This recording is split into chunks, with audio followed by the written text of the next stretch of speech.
విజయవాడ ప్రజల కష్టాలను చూసి గుండె తరుక్కుపోతుంది. చిన్నపిల్లలు, మహిళలు, వృద్ధులు ఈ వరదల బారిన పడి ఎంత నరకం అనుభవిస్తున్నారో వారి మాటలు వింటుంటేనే మనకు అర్థమవుతుంది. కనీసం చిన్నపిల్లలకి పాలు అందటం లేదు, రోజుల తడబడి తాగేదానికి నీళ్లు అందటం లేదు. ఈరోజు ఎంతమంది వరదల్లో కొట్టుకుపోయారో అర్థం కాని పరిస్థితుల్లో అందరూ కూడా బాధపడుతూ ఏడుస్తూ ఉన్నారు. నిజంగా ప్రజలు ఇన్ని కష్టాలు పడటానికి, ఇంతమంది ప్రాణాలు పోవటానికి ఈ రాష్ట్ర ప్రభుత్వం కారణం కాదని నేను అడుగుతున్నాను. ముఖ్యంగా మంత్రుల విహారయాత్రలు, హాలిడేస్ ఎంజాయ్ చేయడంలో ఉన్న చిత్తశుద్ధి రాష్ట్ర ప్రజల మీద లేదు అని నేను గట్టిగా చెప్పగలను. ఇదేదో నేను విమర్శించడానికి చెప్పటం లేదు. 28వ తేదీనే 30వ తేదీలో వర్షాలు రాబోతున్నాయని చెప్పి వాతావరణం సమాచారం ఇవ్వటం జరిగింది ప్రభుత్వానికి. అయినా కూడా ముఖ్యమంత్రి గాని, మంత్రులు గాని ఎటువంటి సమీక్షలు చేయకుండా, ప్రజల్ని అప్రమత్తం చేయకుండా నిర్లక్ష్యం వహించడం వల్లే ఈరోజు ఇన్ని లక్షల మంది వరద నీళ్ళల్లో మునిగిపోయారు. ఇంతమంది ప్రాణాలు పోగొట్టుకున్నారు. ఎంతమంది తిండి లేక, కరెంటు లేక, తాగునీళ్లు లేక, పసిబిడ్డలకి పాలు లేక ఎంత అవస్థలు పడుతున్నారో మనం అందరం కూడా గమనిస్తున్నాం. నిజం, చంద్రబాబు నాయుడు గారి ఇంటికి 3 కిలోమీటర్ల దూరంలోనే ఇంత పెద్ద విపత్తు జరిగినా ప్రజల్ని కాపాడలేకపోయారు అంటే ఇది రాష్ట్ర ప్రభుత్వం, రాష్ట్ర ముఖ్యమంత్రి వైఫల్యం కాదని నేను అడుగుతున్నా. ఈరోజు కరకట్టు మీదున్న అక్రమ కట్టడాలని కాపాడటం కోసమే విజయవాడని ప్రజల్ని ముంచేశారు అనటంలో నిజం లేదా అని నేను అడుగుతున్నా. గంట ముందు ప్రజలకు చెప్పినా వాళ్ళు ముంపు బారిన పడేవారు కాదు.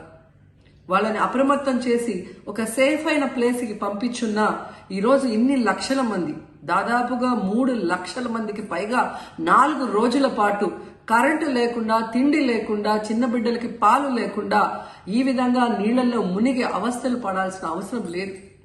దురదృష్టం ఏంటంటే ఈ రాష్ట్ర ముఖ్యమంత్రి నుంచి మంత్రుల వరకు ఎప్పుడు ఫ్రైడే వస్తుందా, ఎప్పుడు హైదరాబాద్కి వెళ్దామా, లేదా ఎప్పుడు విహారయాత్రలకు వెళ్దామా అని ప్లాన్ చేసుకోవడంలోనే చిత్తశుద్ధిగా ఉన్నారనేది ఈ 5 రోజులు మీరు చూస్తే మీకే అర్థమవుతుంది.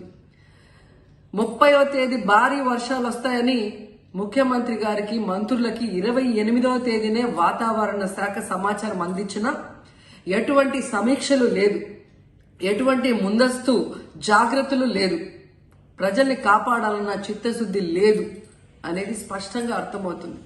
ఎందుకంటే ఈ రోజుటి వరకు 4-5 రోజులు ప్రజలకి తిండి అందించడంలో ఈ ప్రభుత్వం విఫలమైంది.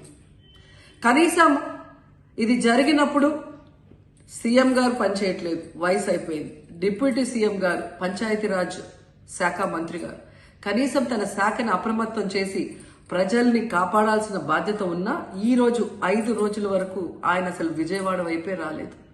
ఇక ఆ కాన్స్టిట్యున్సీ ఎమ్మెల్యే ప్లస్ రాష్ట్ర మంత్రి లోకేష్ గారు మొత్తం మునిగిపోయి మంగళగిరి, విజయవాడ అల్లల్లాడిపోతుంటే ఆయన హైదరాబాద్ లో ఎంజాయ్ చేస్తున్నారు.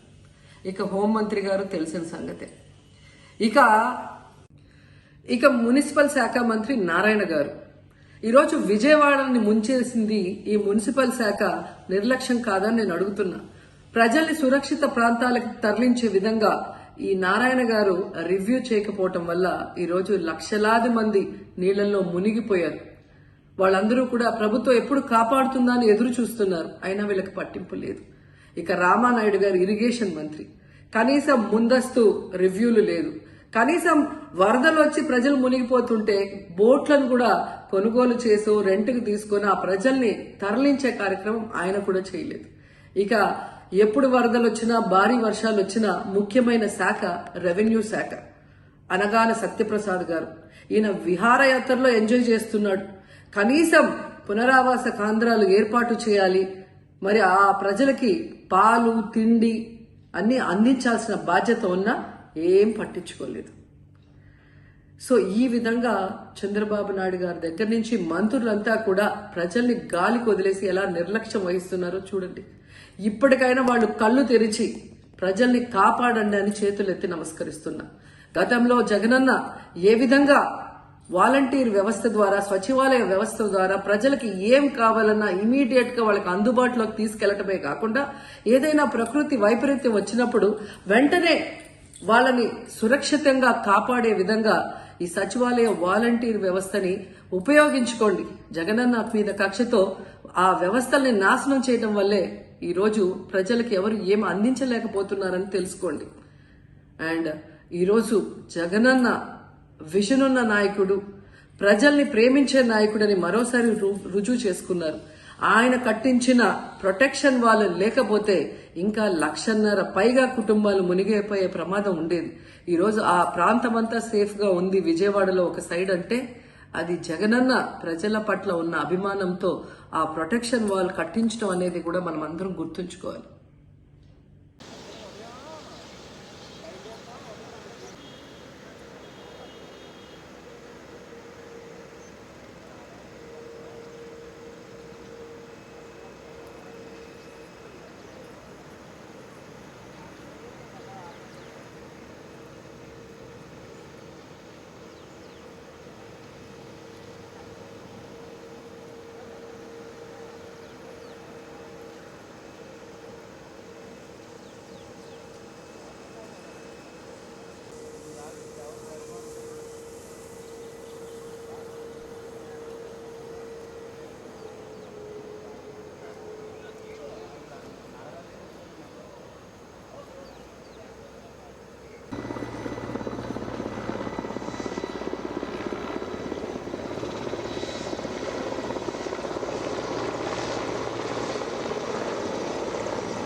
के कीमा